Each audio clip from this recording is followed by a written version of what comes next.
ఈ దేహము 1957 సంవత్సరము గుంటూరు జిల్లా 18 కిలోమీటర్ సౌపాడు అనే గ్రామంలో జన్మించింది. అప్పుడు తల్లిదండ్రులు జన్మించిన తర్వాత నువ్వు హిందూవి, మనం వైశ్యులము, వ్యాపారం చేయాలి, హిందువులు అని చెప్పారు. అది నా మనసులో పడింది. ఆ తర్వాత ఎవరో ఒక కాగితం పంచుతుంటే చర్చి గురించి అటువంటిది లోపలికి రానియకూడదు, బయట పడేయి అన్నారు. నేను చిన్నపిల్లవాడిని కదా, ఆ ముద్దలు లోపల పడి బయట పడేసి అప్పటి నుంచి ముట్టుకుండేవాడిని. గుడికే వెళ్ళాలి. ఆ తర్వాత 1994 ఆత్మహత్యా ప్రయత్నం చేసిన తర్వాత అప్పుడు గురువుల ద్వారా పరమాత్మ నిరాకారము అని తెలిసి గుడికి వెళ్ళటము, చర్చిలకు వెళ్ళటము, మసీదులకు వెళ్ళి నమాజ్ కూడా చేశాను. షాపులు కూడా ఒక క్రిస్టియన్ ద్వారా, ఫాదర్ ద్వారా, ముస్లిమ్స్ ద్వారా, హిందూ ద్వారా అందరి చేత ఓపెనింగ్ చేశాను. ఆ తర్వాత నేను చర్చిలకి వెళ్ళాను, మసీదుకి వెళ్ళాను, గుళ్ళకి వెళ్ళాను. పేదవాళ్ళలో చర్చి ఫాదర్లో క్లాసెస్ ఇచ్చాను. తర్వాత 25 సంవత్సరాలు బయటికి రాకుండా మౌనంగా ఉన్నాను. ఇప్పుడు ప్రభువు చెప్పింది ఏంటంటే, ఆయన 45 రోజుల క్రితము కొండ మీదకి వెళ్ళి ఉపవాసం చేయాలనుకున్నాడు. ఆయన చేశాడు. చేసినప్పుడు తనలో ఉన్నటువంటి ఈ ప్రకృతి ఆకర్షణలు ప్రలోభపెట్టింది. దాన్ని సాతాను అంటారు. నీకు సీఎం పదవులు ఇస్తాను, పిఎంలు పదవులు ఇస్తాను, ప్రపంచాన్ని చక్రవర్తిని చేస్తానని సాతాను చెప్పింది. ఆ ప్రలోభాలకి ప్రభువు లొంగక 45 రోజులు దాన్ని జయించారు. అప్పుడు యోహ అంటే ఎవరు? అంతటా నిండి నిబిడీకృతమైన వాడు. కాబట్టి యోహోపై విశ్వాసం ఉంచితే అన్నీ ఆయనే చూసుకుంటాడని చెప్పాడు. అలాగే ప్రభు ఏం చేశాడు? సిలువేసేటప్పుడు కూడా తండ్రి వారేమి చేయుచున్నారు, వారికి తెలియకున్నది, వారిని క్షమించు తండ్రి. కొంతమందిని అడిగితే బైబిల్ అంటే ఇదంట. కాదు, బైబిల్ పరిశుద్ధ గ్రంథము. పరిశుద్ధ గ్రంథం అంటే మనసుని పవిత్రంగా చేసుకుంది. అశుద్ధంగా ఉన్నాయి నీరు, నాకు కావాల్సింది మంచి నీరు కావాలి. ఆ మంచి నీరే నాకు గ్లాస్ తాగుతాను, కానీ మురికి నీరు తాగాను కదా, ఒక్క బొట్టున్నా. కాబట్టి లోపల ఏ ఒక్క సాతాను పనిచేసినా కూడా నీకు లోపల హృదయం శుద్ధి కానట్లే. కాబట్టి నా దగ్గర 2 అంగీలు ఉంటే నీ వద్ద ఒక అంగీ, ఇది పాటిస్తున్నారా?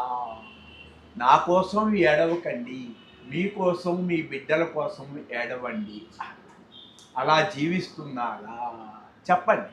అలా జీవిస్తుంటే నా బోధ వినవలసిన పని లేదు, ప్రభు జీసస్ బోధ వినవలసిన పని లేదు. అలా జీవిస్తుంటే వినక తప్పదు. అట్లాగే సిలువేసేటప్పుడు కూడా తండ్రి వారేమి చేయుచున్నారు, వారికి తెలియకున్నది, వారిని క్షమించు తండ్రి అన్నారు. అక్కడ జీసస్ని కాదు మెచ్చుకోవాల్సింది, అక్కడ ఉన్న మనసుని. అట్లాగే మతాలు కాదు కావాల్సింది, మంచి మతమే, మంచి మనసే మంచి మతము. మరి హిందూ అంటారు. హిందువులు ఎక్కడా తప్పు చేయకుండా, హిందువు ఎక్కడా జైల్లోకి వెళ్ళకుండా ఉన్నారా? హిందువు ఎక్కడా నేరం చేయకుండా ఉన్నారా? అప్పుడు ఎవరైతే హిందువు అందరూ పవిత్రులు ఉంటే నేను హిందూ మతం తీసుకుంటాను, నాకు ఏ మతం అక్కడ. అలాగే ముస్లిమ్స్, ఒక్క ముస్లిం కాదు కూడా తప్పు చేయకపోతే ముస్లిం మతం తీసుకుంటాను, స్వీకరిస్తాను. అలాగే జైన్ మతం తీసుకుంటారు, అలాగే జీసస్ మతం తీసుకుంటారు. ఒక్క జీసస్లో, ఒక్క మతంలో కూడా ఒక్కరు కూడా గొడవలు లేకుండా ఉంటుందా? కాబట్టి ఆ దేశము హిందువు, ముస్లిము, క్రీస్తని ఇలా కొట్టుకున్నా ఏమీ లాభం లేదు. అతని గుణాలు, ఇప్పుడు ఉదాహరణకి పాకిస్తాన్లో ఎవరో గొడవ చేశారు, 20 మంది తల్లి ఎతికేతి గాలించి ఆ 20 మందినే పట్టుకోవాలే, కానీ అందరినీ కాల్ చేస్తే ఏమవుతుంది? భారతదేశంలో మంచివాళ్ళు లేదా, చెడ్డవాళ్ళు లేదా? పాకిస్తాన్లో మంచివాళ్ళు లేదా, చెడ్డవాళ్ళు లేదా? రష్యాలో లేదా, ఉక్రెయిన్లో లేదా? కాబట్టి పరమ పవిత్రంగా మనసును చేసుకున్నవాడే గొప్పవాడు. కాబట్టి ఈ కులాలు, మతాలు, జాతి, వర్ణ, వర్గ విభేదాలు గతంలో ముద్దలు పడ్డాయి.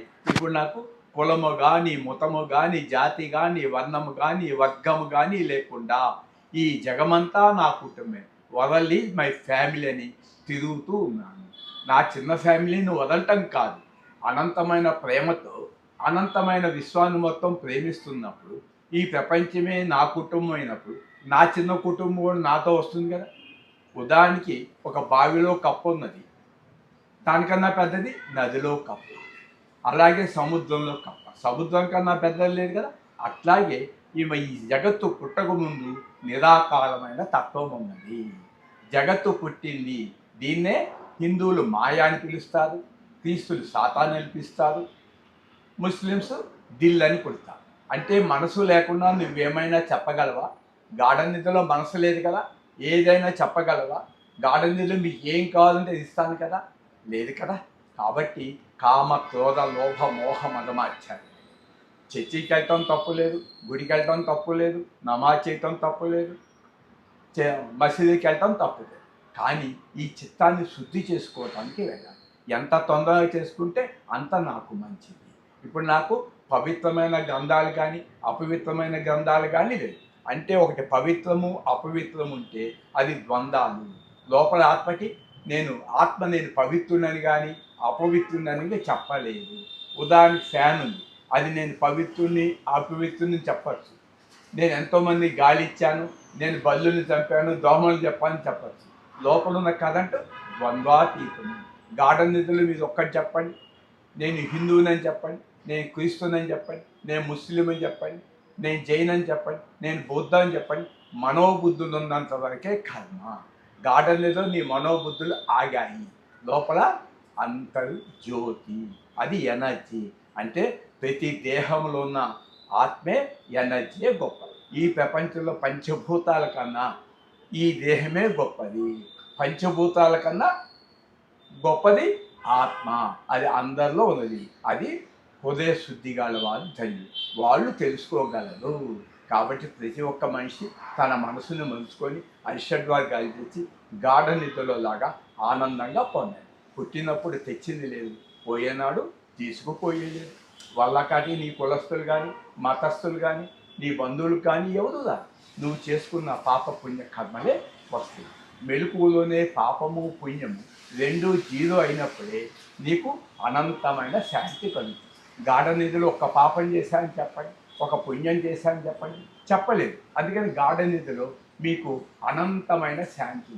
మేలుకోగానే నీ తలపై నిన్ను దుఃఖపెడుతుంది చేసిన పాపాలు చేసిన పుణ్యాలు. ఉదాహరణకి చిత్రగుప్తుడిని తీసుకున్నాను, ఆ చిత్రగుప్తుడిని చంపేశాను.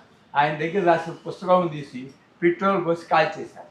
చిత్రగుప్తుడు చచ్చిపోయాడు, ఈ పుస్తకం కూడా చచ్చిపోయింది. ఇక నీకు శిక్ష ఎవరు వేస్తారు? ఎవరేది కదా. కాబట్టి చిత్రగుప్తుడు చచ్చిపోయాడు, ఆయన పుస్తకం చచ్చాడు. మరి నీ చిత్రంలో పోయినాయా పాపపుణ్యాలు? అంటే పుస్తకాన్ని కాల్చినంత మాత్రాన, చిత్రగుప్తుడిని కాల్చేసినంత మాత్రాన నీ చిత్రంలో తలుపులు కాలిపోయాయా? కుదరదు కదా. అదే నా చిత్రంలో 2 తలుపులు కాలిపోతే నాకు ఆలోచన రాదు కదా. కాబట్టి నేను పాపిని అనుకోవద్దు, నేను పుణ్యాత్మని అనుకోవద్దు. చేసిన పాపకర్మలు పుణ్యకర్మలు నాకు రెండూ వద్దు. నేను పవిత్రాత్మగా ఉండాలనుకున్నప్పుడు ఈ 2 భావాల్ని మీరు వదులుకుంటే మెలకువలోనే గాఢ నిధిలో పరమశాంతిని పొందుతారు. ఈ శాంతి ముందు పంచభూతాల ప్రపంచం మొత్తం కూడా పాదాల దగ్గర ఉన్న ఆశ లేదు.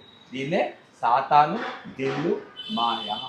ప్రతి ఒక్కరూ అనంతమైన శాంతి, అనంతమైన పవిత్రులే. కానీ మీరెవరో మీరు తెలుసుకోండి. ఇది అన్ని మతాలకి వర్తిస్తుంది. లోపల నేను ఇప్పుడు ఏ మతానికి చెందినవాడిని కాదు, ఏ కులానికి చెందినవాడు. నాకు కులము లేని వాడికి కులం అంట గట్టకని, మతం లేని దేనికి మతం అంట గట్టకని. కులము జాతి వర్ణం అంత మనోధర్మాలు. లోపల నేనికి ఏ ధర్మాలు లేవు. సర్వధర్మాన్ పరిత్యజ్య మామేకం శరణం వ్రజ సర్వ పాపేభ్య మోక్ష ఇష్యామి మా శుచః. బంధం లేనప్పుడు మోక్షం. అంటే మెలకువలో బంధం ఉంటుంది, గాఢ నిద్రలో బంధం లేదు. కాబట్టి మోక్షం ఎవరు ఇచ్చేది కాదు. అది మానసిక సంఖ్యలు. ఈ బయట చేతికి ఎవరైనా వేస్తే సంఖ్యలు బయట వాళ్ళు విడుదల చేస్తారు. లోపల ఆలోచన సంకల్పాలు నిన్ను బంధిస్తుంటే, బాధిస్తుంటే ఎవరేం చేయగలరు? ఉదాహరణకి తలపై ఎంటుకలు ఉన్నాయి, అవి ఏమీ నిన్ను బాధించట్లేదు. ఆ ఎంటుకలు తీసుకెళ్ళి ఎక్కడో గుండు కొట్టి ఇచ్చేసారు, బార్బర్ ఆఫీస్లోనూ గొళ్ళల్లో. కానీ నిన్ను బాధించే తలపులు గుండు చేస్తారా? నిన్ను బాధించేది తలపులు, ఆలోచన. ఆ తలపులు గుండు చేసేస్తే ఇక అదే వేమని చెప్పింది. తలలు బోడులైన తలపులు బోడులవున. ఉపకారం చేసిన వాళ్ళకి ఉపకారం చేస్తారు, ఉపకారం తెలియని కొత్త వారికి కూడా ఉపకారం చేస్తారు. మరి అపకారం చేసిన వారికి అపకారికి కూడా నెపమెన్నకను ఉపకారము చేయవాడు నేర్పరి.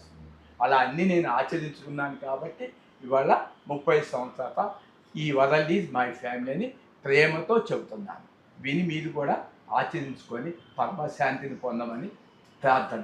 ఇప్పుడు యూనివర్సల్ స్పిరిచువల్ ఎడ్యుకేషన్ అని స్థాపించాను.